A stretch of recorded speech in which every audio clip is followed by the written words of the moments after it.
Hola amigos, ¿qué tal? Stuart here from Spain Speaks with an update on the current situation here in Spain, and the Spanish government is apparently preparing a new national security law which would give it special powers should the country suffer another crisis like the one we have recently had. But more about that in just a moment. Firstly, a big thanks to all of the people that left comments on the last video. Lots of comments, lots of debate happening there as usual. Thanks to people that supported the channel by buying merchandise, and a big thanks to my patrons on Patreon for your continuing support. Now, let's get into the news, and as I said, the Spanish government is apparently preparing a new national security law that would give it sweeping powers should we suffer another crisis similar to the one that we have just had. As we can see from this headline, all adults may be mobilized in Spain in the event of a crisis. All persons of legal age shall be obliged to carry out the personal services required by the competent authorities following the directives of the National Security Council when a state of crisis is declared in Spain.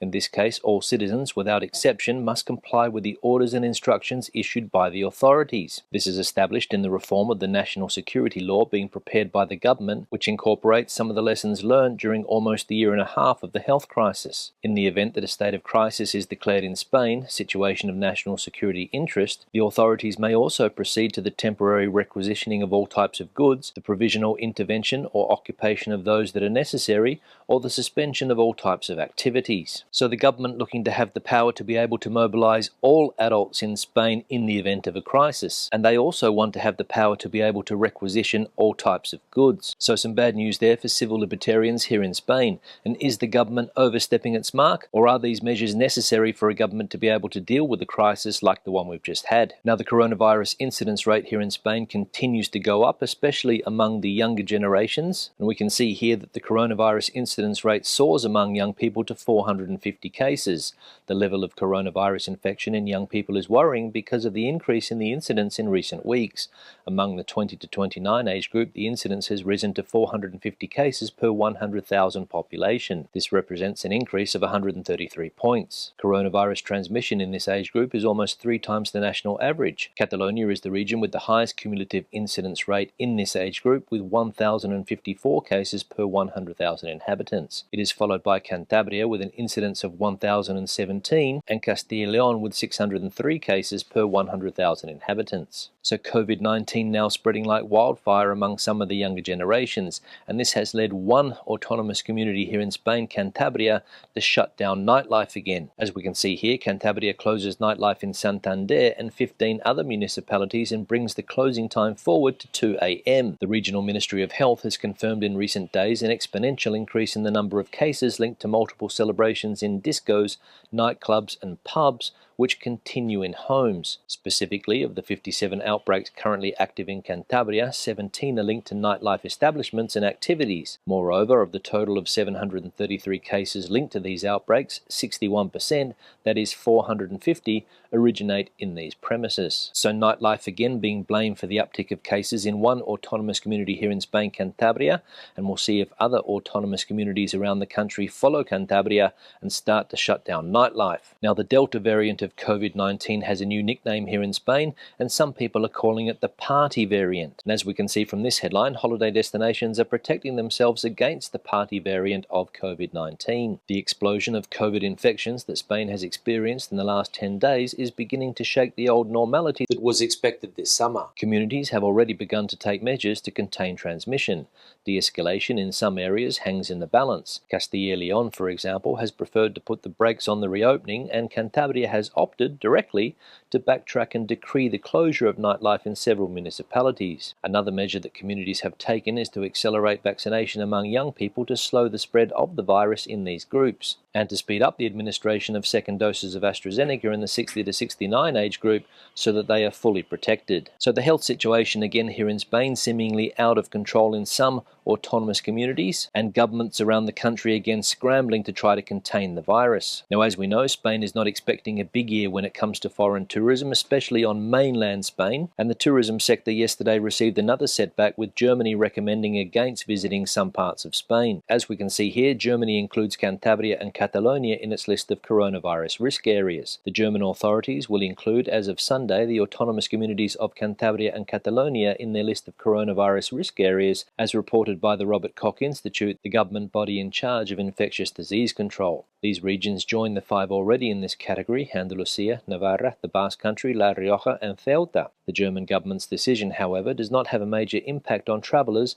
as tourists must still be tested on their return to the country and no longer have to be quarantined. However, the listing means that the German Foreign Ministry advises against travel to these areas because of the incidence of the coronavirus. Now let's have a look at a summary of the health situation in Spain. We can see that the accumulated incidence rate for the last 14 days is now up to 152.8. There are still 2,412 people hospitalised around the country with COVID, and there are still 586 COVID patients in ICU. If we have a look at the autonomous community that has become the new COVID hotspot here in Spain, Catalonia, we can see that their incidence rate is now up to 296. And cases per day are up 27% on previous data. If we have a look at the vaccination campaign here in Spain, we can see that just under 39% of the population have completed vaccination and just under 55% have received at least one dose of their COVID-19 vaccine. Now, the business sector here in Spain is optimistic about the future of the Spanish economy, especially with the arrival of the EU recovery funds. As we can see here, EU recovery funds are set to transform Spain's economy,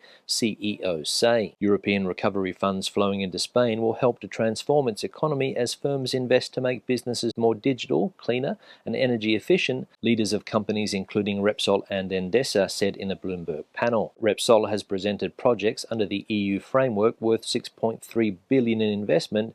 Josu John Imas, Repsol's chief executive officer, said at the event hosted by Bloomberg on Thursday on the outlook for the use of the funds.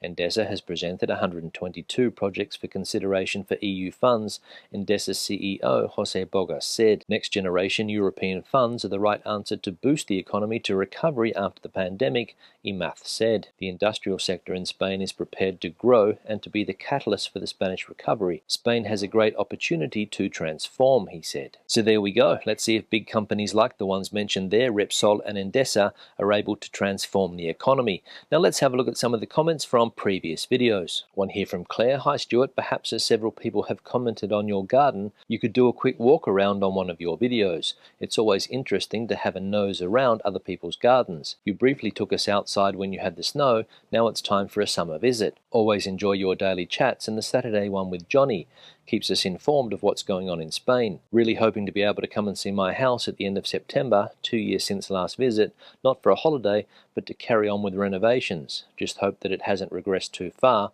Expect I'll need a machete for the garden and grapevines though. Keep up the good work. Yeah, Claire, thanks for the comment. Let's hope that you are able to come down in September and check out your property. And if you haven't been there for 2 years, you are probably going to need a machete. And when it comes to my garden here, I think I gave you guys a look at the garden back in May. I went out to a supermarket one day, and when I came back I filmed around the garden, especially this new part here where I had to cut back quite a bit. But if a few more people request it, I'll give you all a garden update, so let us know in the comment section below. One here from Alfonso. Mr. Escrivá has apologised for saying the truth. The baby boomers are also, with the pensioners, one big group of voters. Yeah, Alfonso, thanks for the comment, obviously referring to the Social Security Minister's words last week when he said that the baby boomer generation here in Spain is either going to have to take a cut to its pensions or work a little bit longer. And a lot of people, as we know, were not happy to hear those words, which led to the minister retracting his words a day later and saying that he had made a mistake. And you're right, he was just telling the truth. Spain has an enormous problem with the sustainability of its pension system, but unfortunately a lot of people don't want to hear the truth, and the government doesn't want to alienate such a big group of voters. One here from Miles. Just to clarify, the baby boomer generation started in 1945-46. I know because I was born in 1946, the year after the troops got back to their countries after World War II. Yeah, Miles, thanks for the comment, and that might be the case in some countries, especially ones that fought in the Second World War. I know that in Australia, for example, that is the baby boomer generation, but here in Spain it's different. I think we saw the other day that it is from 1958 to 1977. So it's a different group of people if we talk about baby boomers in the UK and baby boomers here in Spain. And that's obviously because Spain didn't participate in the Second World War. As we know, Spain had a civil war. The country was destroyed for various decades afterwards. And when the economy here started to pick up at the end of the 1950s, that's when the baby boom began. One here from Hildy. Everybody in Europe works longer than 65, Stuart. 67 is quite normal in the north, so 66 is not a bad thing.